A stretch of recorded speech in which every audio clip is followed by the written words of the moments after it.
And here is the Prime Minister, Sir Keir Starmer.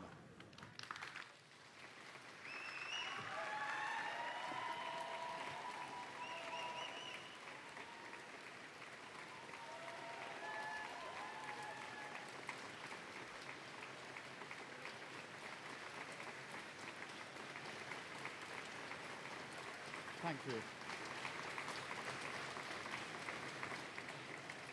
Thank you. Walking up this street 2 years ago was the proudest moment of my life.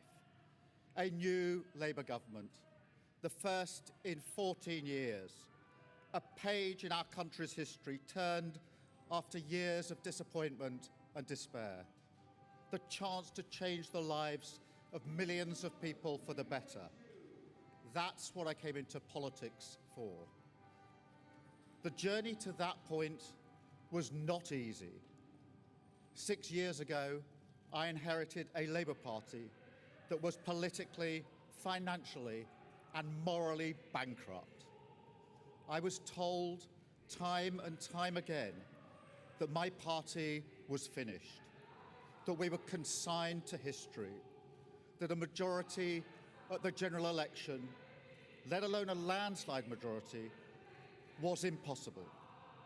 But we proved those people wrong because we changed our party, ripping out the poison of anti-Semitism, restoring trust on the economy, defence and national security, and becoming a party that once again stood proudly with, not against, our national flag. The hard work of change was with a singular purpose, not power for power's sake, but to change Britain for the better, to build a fairer country with dignity and respect, where everyone is seen, everyone is valued, wealth and opportunity for all, not just the privileged few. And look at what we've achieved in just 2 years. An economy that is stronger, growing faster than our peers. Wages rising faster than inflation in every single month since we came to power. Investment secured, infrastructure being built. An end to austerity, with the fastest fall in NHS waiting lists for 17 years. The biggest improvement in rights for workers and renters in a generation. The biggest uplift in defence spending since the Cold War. Small boat crossings falling. Asylum hotels closing. Protecting young people from social media. And 500,000 children being lifted out of poverty because of the choices that I made.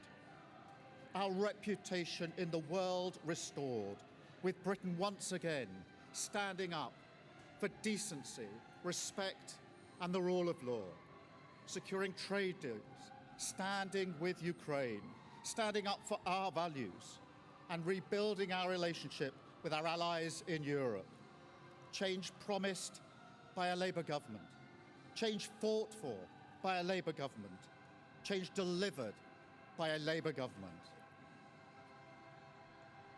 But I know the question being asked now is not who was best placed to change the Labour Party, to take us into power and to begin the vital work of improving lives for millions of people.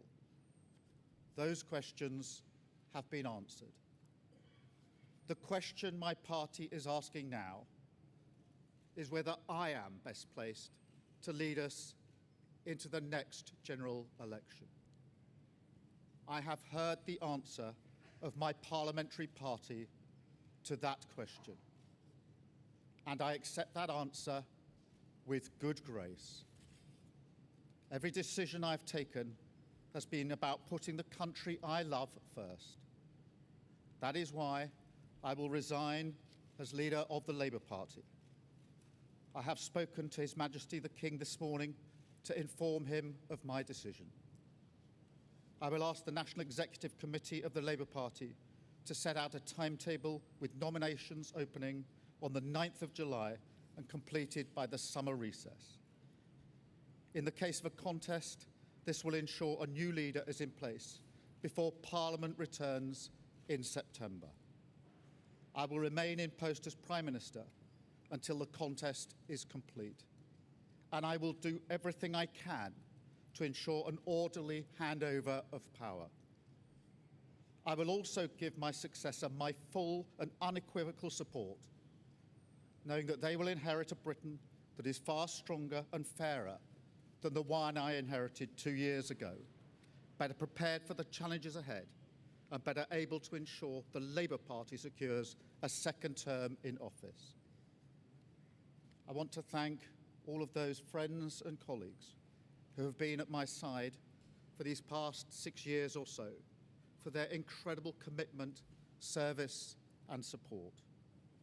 I want to thank the brilliant Number 10 staff and our country's extraordinary civil service who dedicate their lives to public service. And when I leave the biggest job in the country, I shall spend more time on the most important job, being the best husband I can to my fantastic wife, Vic, who has been a rock by my side through good times and bad, and being the best dad I can to my beautiful children, who are my pride and my joy. Thank you very much.